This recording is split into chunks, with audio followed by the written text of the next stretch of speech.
I'd highly recommend to place your camera on a tripod and then start recording. The first thing I did, I just put a little dot on the table, so when I swap out the books, I can put the corner of the book on the exact same spot, creating the illusion so much better.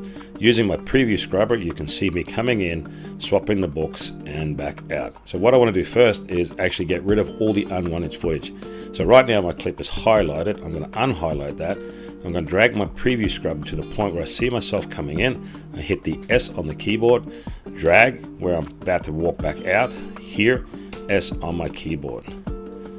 Hit delete. That got rid of all the unwanted footage. And I can also trim this clip a little bit so I don't have to sit there and look at it for too much longer.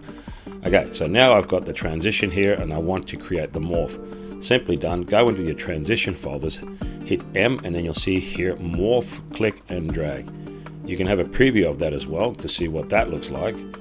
Okay, not too bad, but that's not the effect I'm after. So I'm going to double click, customize, and all I'm going to do here is hit reset. Now I'm going to get a nice clean transition. I'm going to press OK, and you'll see it go really nice and smooth. Again, we'll have a quick preview, one to the other. Now also I want this to go faster, so I'm going to highlight the actual transition clip, go to the edge, turn an arrow, click and drag it to make it shorter.